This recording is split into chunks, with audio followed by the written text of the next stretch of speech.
Good morning, YouTube and sand lovers. This is Ruthless Axe bringing you another video on my Lakers croc.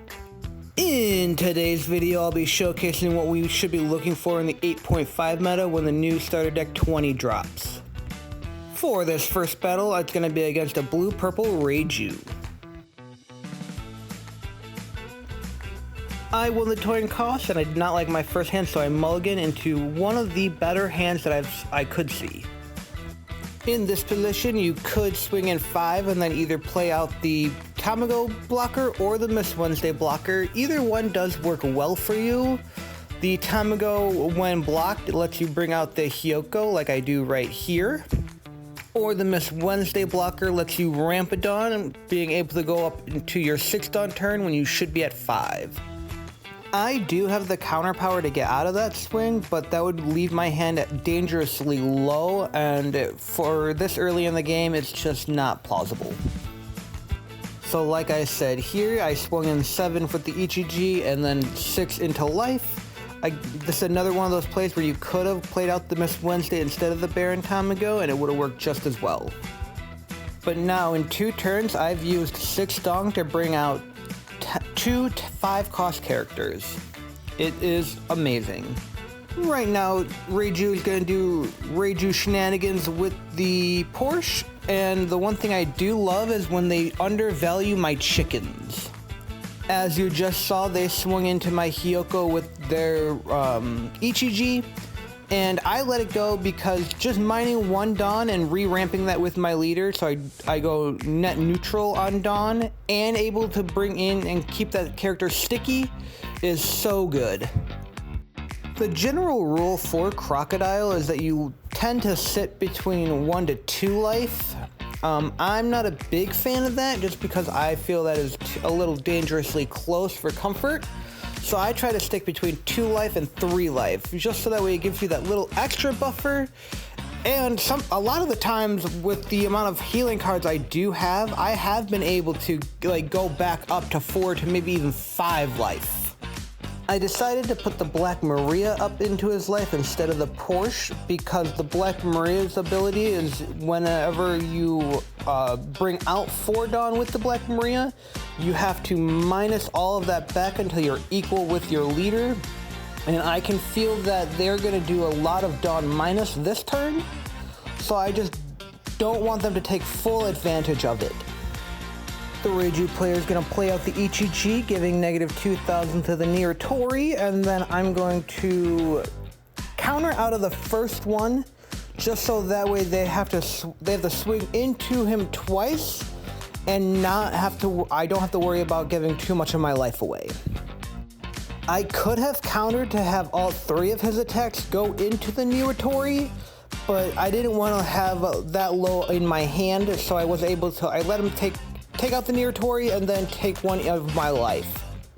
So now I'm just going to split up. I'm going to split up 2 Dawn, put them on my leader in the chicken, and then I'm going to bring out the Crocodile and gain another life. With my board being so big, their only response is try to fill out their board with as many rush characters as they can, so that way they can take my life before I take theirs. Unfortunately, they did not get enough cards in hand that they wanted, so they're going to return the blocker to my hand, and then they're going to swing in for 7 with their Ichiji, and I'm probably just going to take these 2 life from their leader and their person, and they concede because there's no way of winning. Now on to the red ace matchup, and this was a doozy. Ace won the coin toss, and so they chose to go second, so that lets me go on curve. So this first turn, I'm going to swing in 5 for lead, and then I'm going to play out a blocker. Specifically a Miss Wednesday blocker, so that way I can ramp up into my 8 Dawn turn faster, so that way I can play my croc a lot quicker. When a 4 life leader does go up against a 5 life leader, personally, I like to try to at least wait until they match me with life, so we're at 4-4, before I start taking any life, just so that way they're not too far ahead. Also, in this early game, always utilize your blockers. If they swing into them, then they did what their job was supposed to do as a pseudo blocker. If not, then they stand on the offense and they get to be on the defense the next turn. On this next turn, I'm going to be at 9 Dawn, so I'm going to give him a 2K so that way I can stay relatively healthy. Swing in 6 and 6 into Ace, the character. He's going to counter out of both of them, and then I'm going to play a Crocodile going back up to 4 life.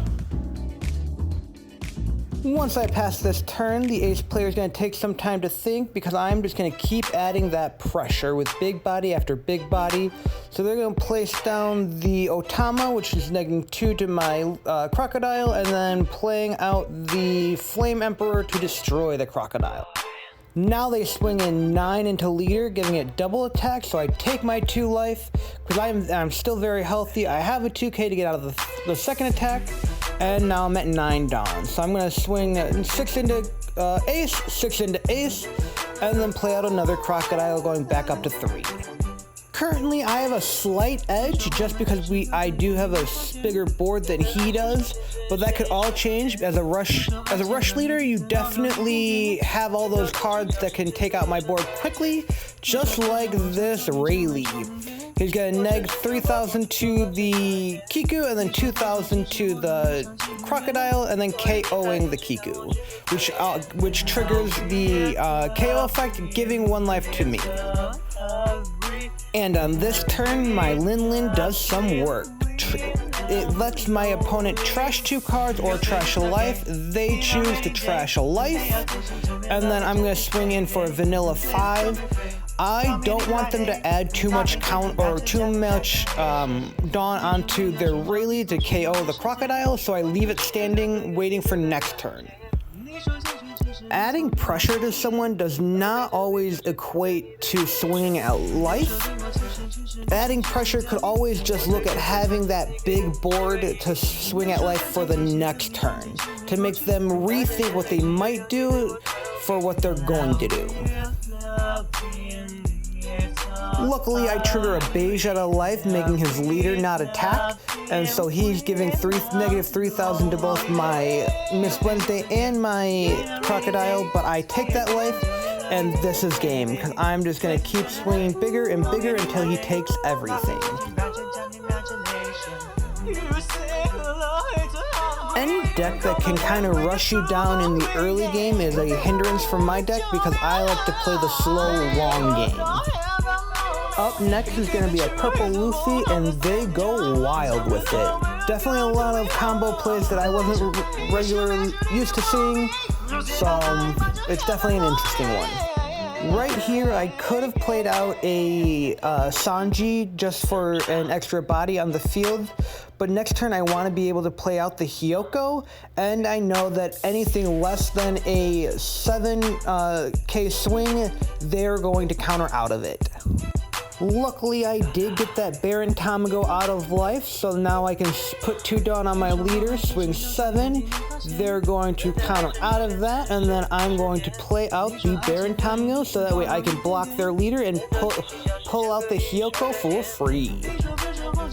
I've said it once, and I'll say it again. That Baron Tamago package is definitely kind of broken in the Crocodile deck.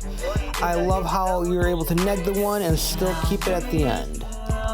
Now that I'm on 7 Dawn, there are 2 lines of play I can do, but I decide to swing in 7 at life. I'm going to swing 7 at life again after they take this one.